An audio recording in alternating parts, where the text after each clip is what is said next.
Let's do it. Hey, Hey, fans. okay. Okay. Okay, go ahead. This week, Joel picked Reservoir Dogs from 1992, which is number 418 on the Franken list. Unfortunately, I didn't print it out, so I'm reading it like so it would be like this. I'm Frank Gaffney, coming to you live from Times Square. We're here in New York for a meeting. Anthony has a meeting. And with me is my lovely and talented Amy Goldfuck. Cringer is at home in Queens. Mr. Purple, wearing appropriately purple, Joel. Oh, yeah. And Miss Fuchsia, they didn't use fuchsia in the movie. No, in her kitchen. And Mr. Colorblind. Mr. Colorblind, Yeah. lovely, lovely. But you could differentiate some colors, right? It's just red and purple. I had a conversation last night when I was hanging out with yet again my best friend Andrea and Marshall. Um, and yes, I can totally see colors, but it's hard to differentiate in between. Like blue and purple is the same. I can see the difference between yellow and black, of course, stuff like that. Right. But What about red otherwise, and orange? they blend sometimes. Yeah. Pink also is hard sometimes. So you Purple, can see colors, you just can't see the full spectrum of color. that is correct. But because of that, I have fantastic night vision. It's my superpower. Really? Yeah, because I can't see the full spectrum. So at night, when you see less, the differential is much less for me. So I can see better. I can see Wow. fantastically. Yeah, I thought you were going to say you had some other superpower instead. But okay, I wish I here, did. so it's so funny now because usually we have 5 windows and now we only have I know, it's weird. I like, know. wow, we're like in a little square now, Yeah. rectangle. Rectangle. You All mean right, I could so sign my iPad and bring up a fifth window and put like one of the dogs? Yes, please do that. that let's yes, let's and then we could call our group the fifth window. Right. No. All right, Joel, Yes. Reservoir Dogs. Well, mostly in this case because we've already done a lot of Quentin Tarantino's movies anyway, and I figured we should go with his first movie. No, that's not true. That's not You're, true? you're a lying bastard. Okay. What happened was I said that we're going to watch the Franken list, and Pulp Fiction was on my list. Mark had already picked Inglorious Bastards, and you said, okay, while we're at it, we might Yeah. as well watch Reservoir Which, Dogs. which is the exact same thing that I just said in different words. You're both right. I agree. Is it? It, No? it I wasn't mean- just to like torture Annie. Yes. Yes, that's pretty much it. The Yeah. reason Joel chose this one is because we were doing Quentin, so he said, well, let's just watch the first one. Right. Which But, is a very He's done a number of his other movies, so The first one he directed yes. because he did write 2 others. Yeah, but not before this. Oh, wasn't before this? Now, Reservoir Dogs blew him out onto the big screen. True Romance was after? 90, yeah, afterwards. Oh, okay. All right. Well, here's a plot: 6 criminals with pseudonyms. 6. Only 5 in the picture right there. And each strangers to one Everybody another. forgets Mr. Blue. Blue. Yep, Blue. Mr. Blue, that random guy who I don't even know who he is. Yeah. He died. He died in the movie. Yeah. You never saw him again. And each strangers to one another are hired to carry out a robbery. The heist is ambushed by police, and the gang are forced to shoot their way out. Well, yeah, yeah. Well, thanks to Mr. Blonde. Was it Blonde? Okay, so but No. great cast, of course: Harvey Keitel, Tim Roth, Chris Penn, Steve Buscemi, Lawrence Tierney, who I don't even know who he is. Has he done other things? Oh, he had been kind of like a character actor in a lot of Yeah. film noir B movies and television in the 50s, 60s, and into the Yeah. 70s. Well, he was great. He was great here. Everybody hated him. You talking Yeah. about Joe? Yeah, Tarantino even fired him at one point, and everybody cheered. So, Because he couldn't remember any of his lines, right? oh, because he was a dick.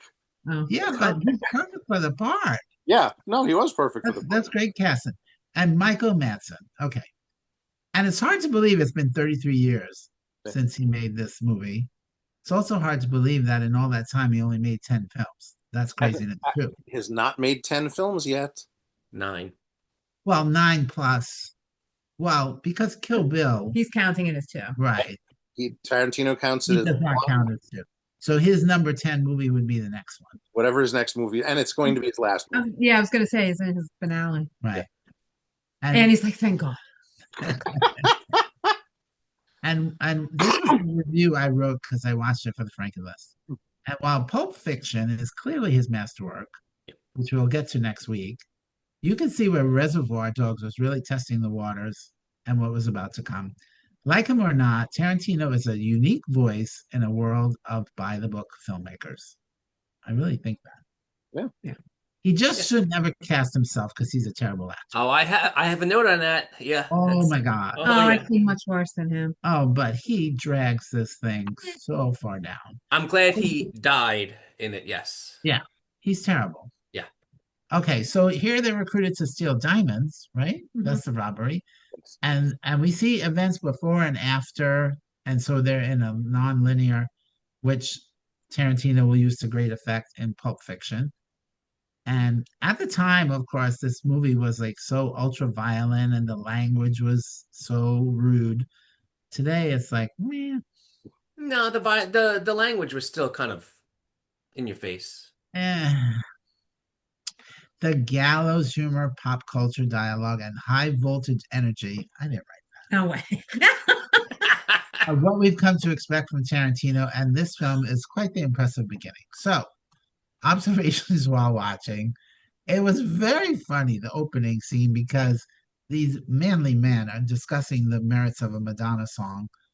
It's very funny. And of course, Tarantino loves pop music and he loves discussing stuff. We get a lot of that.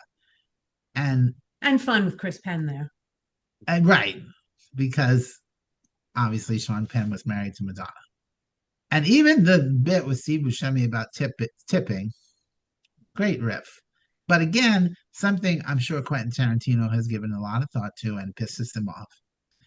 And but and they are all talking in this what will become a Tarantino voice. You know, like some writers really have a structure, like David Mamet, Neil Simon, even. It's a different kind of language, his own patois, if you will. That's French, right? And We and it was funny that Michael Madsen, obviously I forgot, was Vic Vega and John Travolta is Vincent Vega. Mhm. So they couldn't get Michael Madsen to do Pulp Fiction, or when John Travolta came along, he was a big no, Michael Madsen was signed on for Tombstone, and they wouldn't release him to do the film, so he had to get another actor. Yes. yeah. But And it also was very reminiscent when Michael Manson is dancing to Stuck in the Middle. I'm like, oh, I could see John Travolta doing that. Tarantino at one point after Pulp Fiction was contemplating working on a movie about the Vega brothers and would have brought both of them into it. Oh, funny. Yeah, so The Vega brothers. I like that. All right. But there's still some awkwardness in the dialogue and in some of the performances. Yes. They don't quite understand his language yet. And I don't think he does either.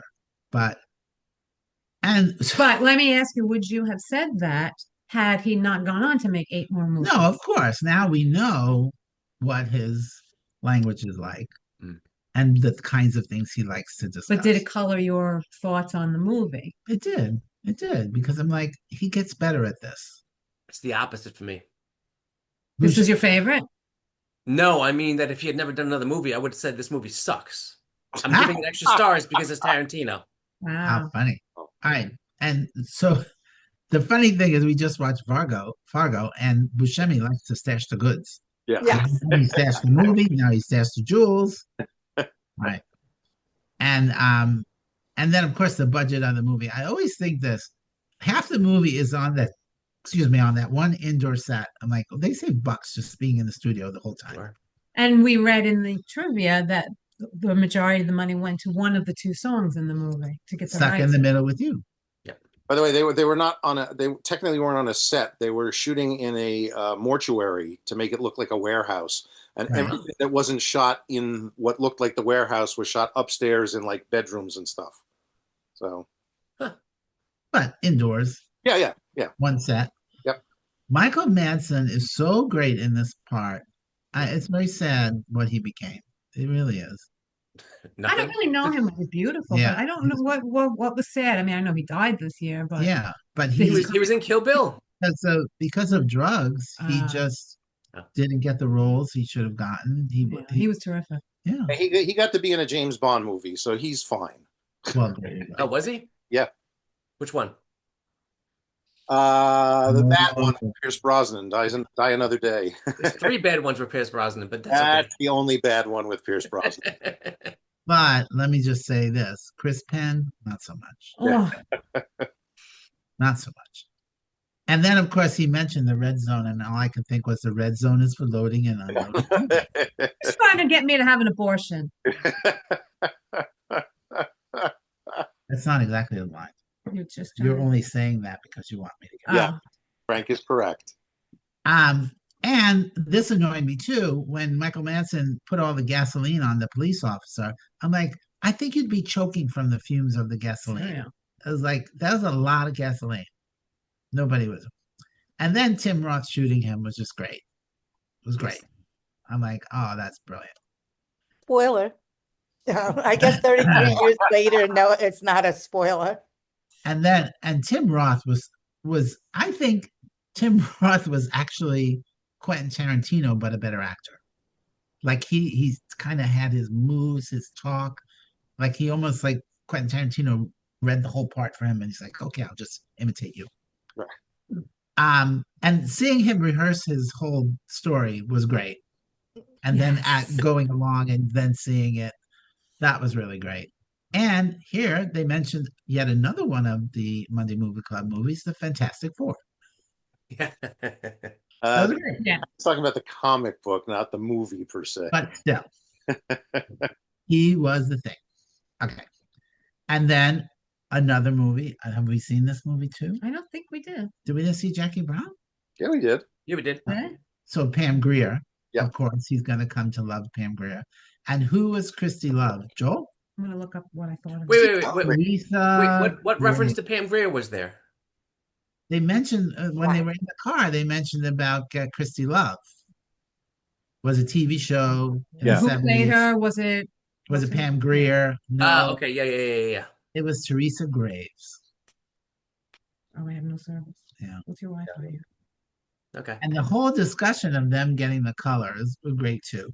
Except, of course, Mr. Pink, Not happy. little homophobic there. Yeah. And then Spider-Man. Another movie. Has anybody had a slice of pizza from Grand Central, a Mr. Pink? Oh, is that a thing? That's the thing at the pizzeria in Really? Grand Central. There's a Mr. Wow. Pink slice.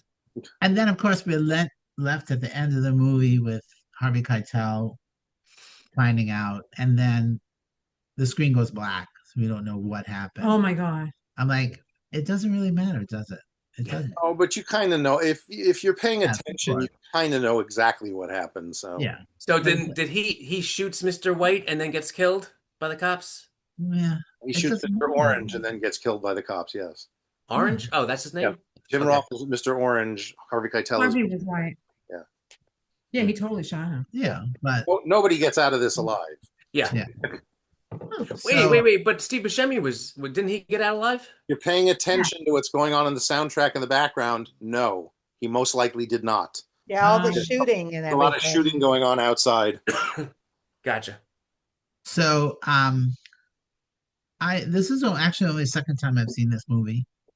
The only other time I saw it was when I watched it for the Franken list, and I'm giving it 3.5 stars. I think it was a fun watch. It wasn't too long, like most of his other movies, and yeah, and it was a great little preview of what was going to come. I really enjoyed it. All right, Miss Fuchsia, this is your first time seeing it. You're not a big violence girl. Yeah, and I actually saw it twice this week. So, What? Why is that? yeah, because like the first time you see something, you have to watch it a second time to really Yeah, I mean, there's a appreciate. lot of plot if you haven't seen it before. Yeah. Well, Oh, actually, I'll the remember first that time, when we watched The Human Centipede. actually, the first time I saw it, Danny wasn't with me, and I ended a half hour before the ending.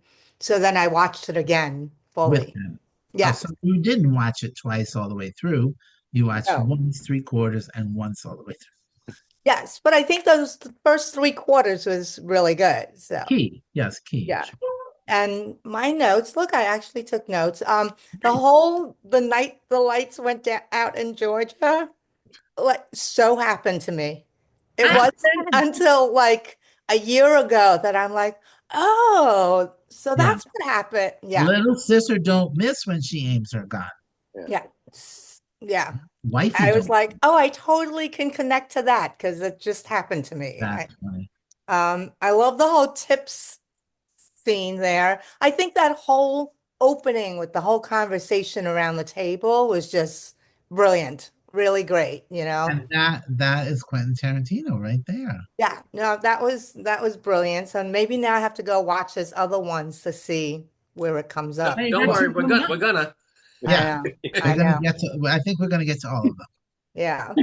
So I love the color names like Pelham, the taking of Pelham 1, 2, 3. Yep. Is that where they got it from? Where he got it Maybe, yeah, maybe. from? But it's funny because again, Lawrence Tierney, as much of a dick as he was, it's very funny in that scene with nobody's changing. Yes. Oh my Yeah, God. because Mr. Purple's in another heist. Yeah, Yes. Yes, it Yeah, was great. that was really funny. And then I thought, like, what's with those elephant tusks and the elephant foot in his office? Yeah. It was just so weird because as he's sitting there, these two things are coming out of the sides. right. Oh, that's Like, funny. I Yeah. didn't even. yeah, those elephant tusks. And then in the corner, you see the elephant foot. Yeah. Yeah. Huh. Yeah, that was very, yeah, and I totally, totally did not expect that it was Mr. Orange. Sure. I Yeah. had no clue. Yeah. I won't say now. Yeah, and I like how like during the violent scene, it just cuts away to the top wall over there. So you don't really, Oh, with the ear? yeah. Yeah. So yeah, the shooting and the guns I'm okay with now. So it's all right. Yeah, this movie's not that violent Yeah. compared to. Oh, I think we desensitized you. Yeah. I Yeah. think so. So Well, a lot of it. But we'll know better next week and then the week after. yes. I can't imagine Annie has not seen Pulp Fiction. That must be. No, you've seen it, you said. Yes, I've seen Yeah. Pulp Fiction. So but it's like he's But- saying, Glorious but- Bastards. That's like, whoa. Yeah. But you haven't seen Django Unchained. The Django ending half, Unchained, wait. the ending half hour of that is an entire Non-stop. ridiculous nonstop shoot 'em up. Yeah. Focus on ridiculous in that sense. Yeah. So well, now I lost my train of thought. Sorry. Oh, I like how when they're doing Steeler's Wheel and the song and he's dancing and he goes outside, the music stops. Yes. And then he comes back inside and then the music is continuing, you I know. didn't catch that. That's good. That's what a great director does. Yeah. Yeah, that was really cool too. Yeah. Um, And of course, Quentin Tarantino, just I don't know why I'm saying this, but he is a film nerd. So all his life, he absorbed all these moments from films. And he worked in a video store, right, Joel? Yes. Yeah.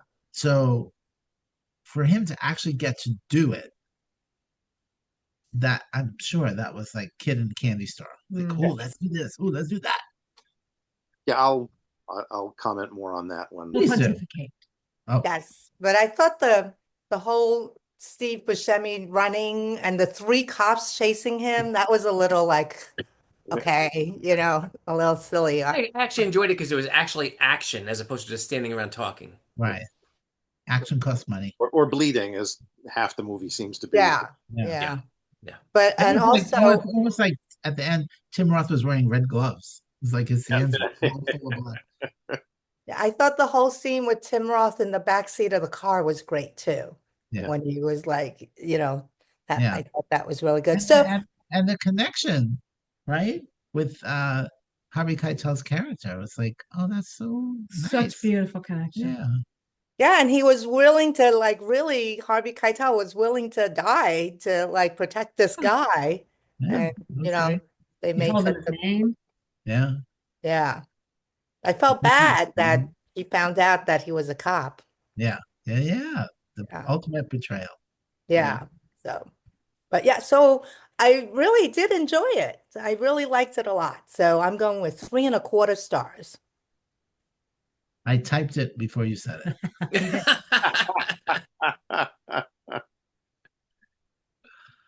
Oh, I is this your highest that you can recall ranking that we've watched of what? of Tarantino? Tarantino. Oh, Amy, look that up. I will have to look that up. All right, you want to go next? If I have to. Yeah.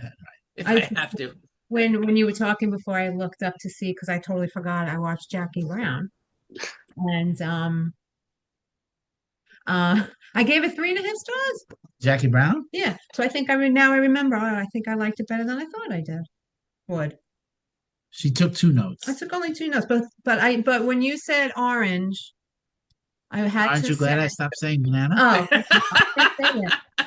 But anyway, this is I had never seen this movie and I watched it twice this week for the exact same reason, Annie. I watched it Wow. last weekend and I watched it either Friday night or yesterday morning. And so I was going to say, the first time I watched it, I had no idea that it would be Orange that was the cop. The second time I watched it, early on, when it was just Harvey Keitel and Buscemi in the warehouse yelling at each other, Harvey Keitel really specifically said it is not Mr. Orange. So I was like, that's our clue that it is him. So I thought that was interesting. I love watching a 30-year-old movie where there's an actor I'm currently watching as well, Steve Buscemi in Poker Face. And I love him. He's like all over the place now. Wait till we get to Pulp Fiction. I know. But at least he got his teeth fixed. Yeah. I love that there was no soundtrack, just the 2 songs. It was so nice and just different watching a movie with no soundtrack. I loved that. They couldn't afford it. Yeah, it worked great for me. And it was so funny because they mentioned so many songs. And I'm like, that's funny that they're just mentioning the titles, but Yeah, we're not yeah. hearing any of it. Yeah, especially in that opening scene. The opening scene was great. And the drollness of Stephen Wright as the DJ. I love Stephen Oh, Wright. yeah. So good, so good. I loved him. It was just So funny. perfect, perfect. So I have a funny. comment on that as well. Oh yeah, Yeah. but I'm a Of big course you fan. do. Didn't like it.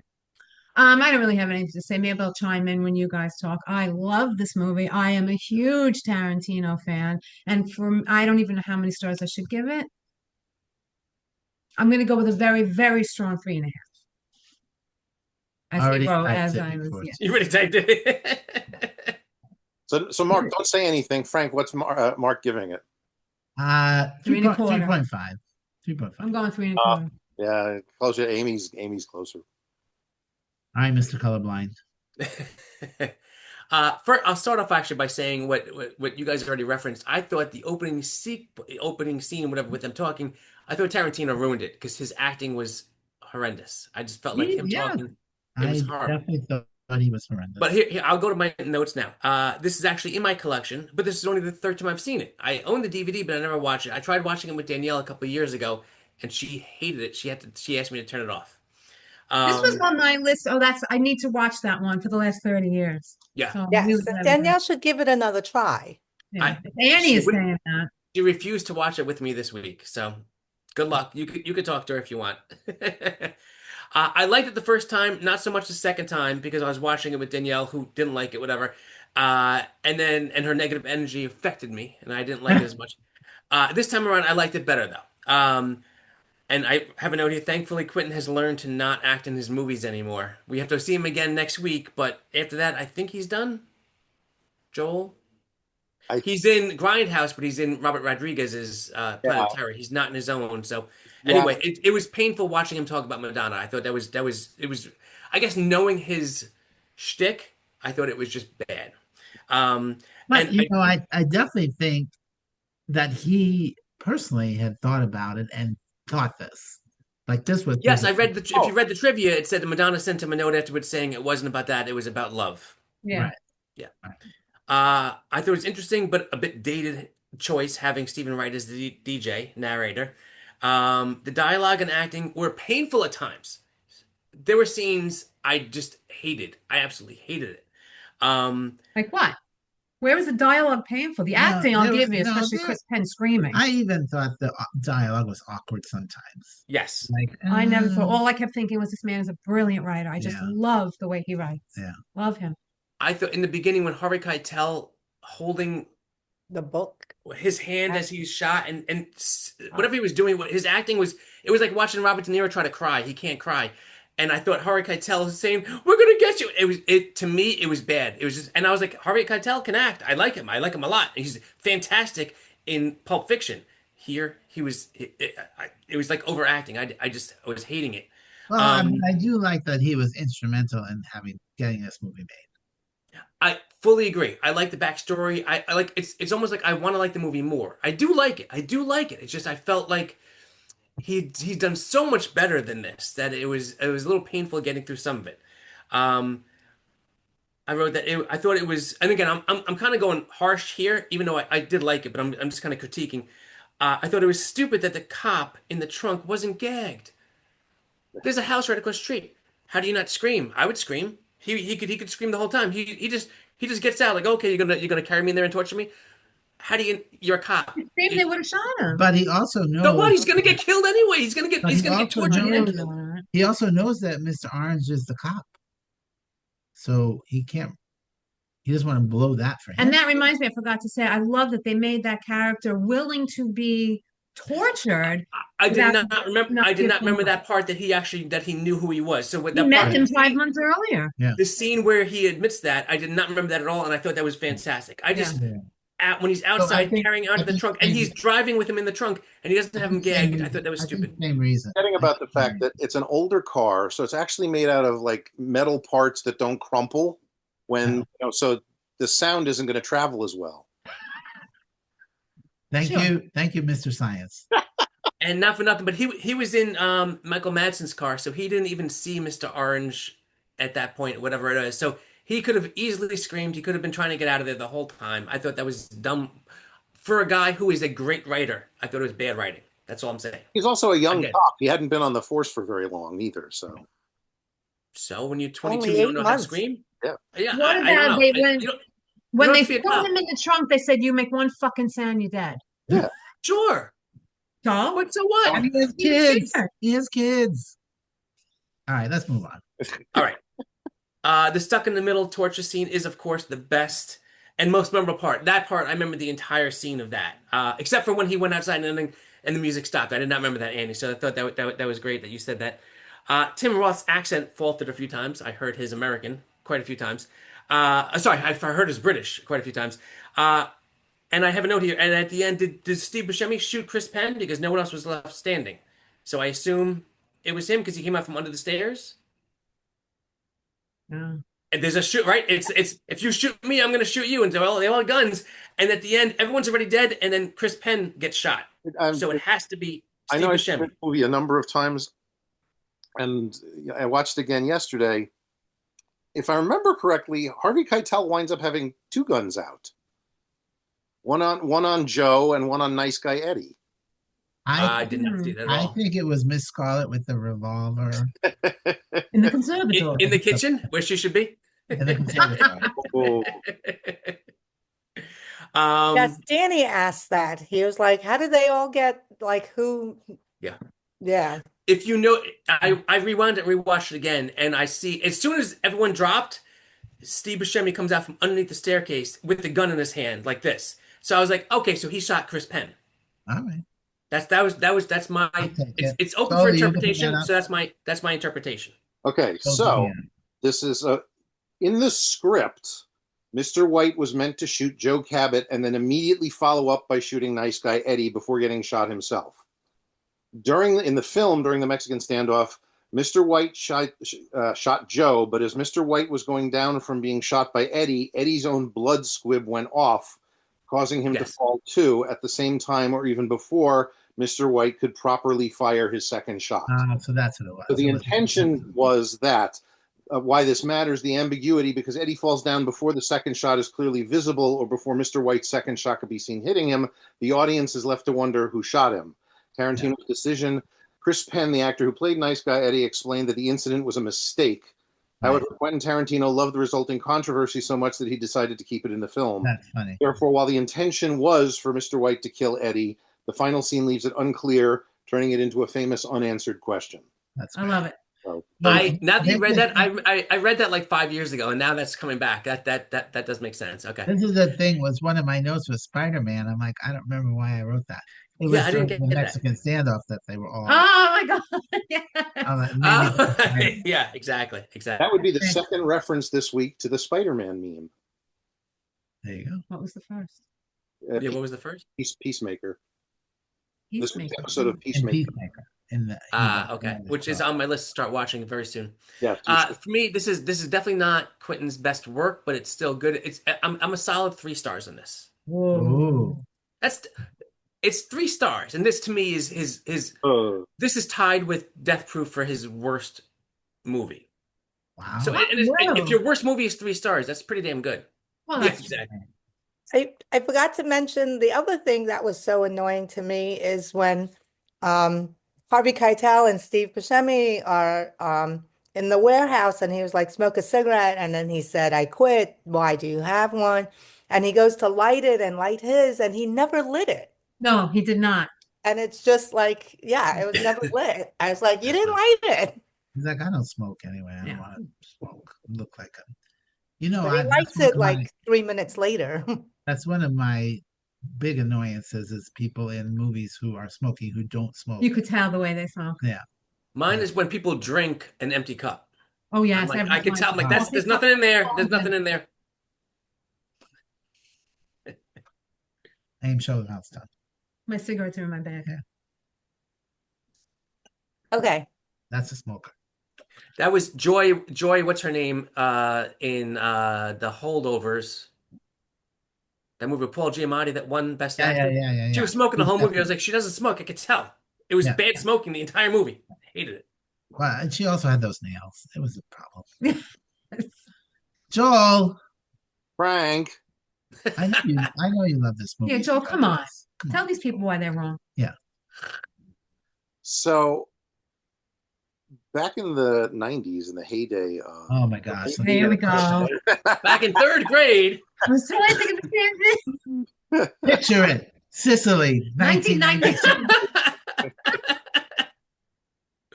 1992. Quentin Tarantino arrives on the scene with this movie, and it is like a cannonball to cinema. It is. Now, wait, Totally remember. he had done nothing before this? No, he wrote something. Didn't But he wasn't. I never heard of him. It, Did you? he? And this is his first thing, writing and directing. But he had no money. Never Yeah. did anything. yeah, no. This is a filmmaker of note arriving on the scene and planting his flag and going, "This is who the fuck I am. Pay attention." And everybody stood up and paid attention. Regardless of what came after this film, this would have been a monument, and it was a monumental shift in independent filmmaking, as well as a calling card. This is who I am. This is what I do. You're going to see more of this, and we have. Right. And I mean, wasn't it in his head? Again, all the movies he had seen that he had loved, the violent Japan, Chinese movies, and all of that. This is movies. this is a love letter in a sense to different types of foreign films and genre films. I mean, it's film noir wrapped in Kurosawa movies, wrapped in Hong Kong action movies, wrapped in French. Alan Del. I can't pronounce Alan Delon. Thank you. It's too early in the fucking morning for that. Movies, and in that sense, it's all over the place. But it is congealed together nicely into this packaged piece. Yes, and because he also has such a specific voice. Yeah. He talks about the things he wants to talk about. Exactly. And he does that in his subsequent films. Is it a perfect film? No, by no stretch of the imagination is it a perfect film. But it is the perfect first film for him, as well as... No, but Joel, some people, that first film, it's all downhill after that. I mean, Sure, let's say Citizen Kane. Amazing first film. Here, this is like definitely a precursor. He's like, this is where I'm going, but he doesn't quite get there. And Correct. Pulp Fiction, he hits it out of the park. Yes. Yes, but it still is an important piece of work, not just for him, for all of cinema. Yeah. Independent cinema in the '90s blew out the door, and it's partially because of Reservoir Dogs and the success that it had. And who followed? Huh? And who followed? Like what other? You had Kevin Smith coming up at the same time. You had It reminds me kind of Steven Spielberg if you just take away the first movie and just Jaws was the beginning and shot him and except you can't do that because Jaws is his third movie. Oh, I thought it was second. Well, 1941. no, Oh, the no, truck movie. no. We're all over the fucking place with 1941. It was after. That was the 81, 1941 wasn't is it? after Jaws. I will leave now, thank you. No, know what the but fuck no, I'm but talking I about. get what you're saying because Yeah. that definitely changed cinema in this Oh, of kind of the course. same way. And it opened up the doors for Spielberg to have almost an unlimited budget in his next project, which happened, I think, with Tarantino with Right, Pulp same Fiction. thing Yeah. here, exactly. Spike Lee is another one. He had already had a couple of films under his belt, and Do the Right Thing is before Reservoir Dogs, but he is part of that same Independent group at that movement. point. Yeah. Yeah. So, And thank you to Robert Redford yes, thank you to Robert Redford. Why? May he rest in peace. because Sundance Sundance. really championed those Sundance. independent Yeah. films. I think you've all already hit on the weaker points of the film. All right, we're done this week. I'd also like to thank Paul Newman for a fantastic salad dressing. Right. Newman's own. Oh, very It is a good, Very good salad. salad dressing. Yeah. I like the light balsamic. I'm Very nice. partial to the Light orange balsamic. I'm with you, Frank. sesame ginger. Joel, please continue. Please continue. Oh, I'm done. No, you're not. Go ahead. No, I'm done. I'm done. Fuck you. You didn't give it a star ratings. I'm Come not on, telling Joel. you. No, I'm not telling you. Tick 4.5 off. stars.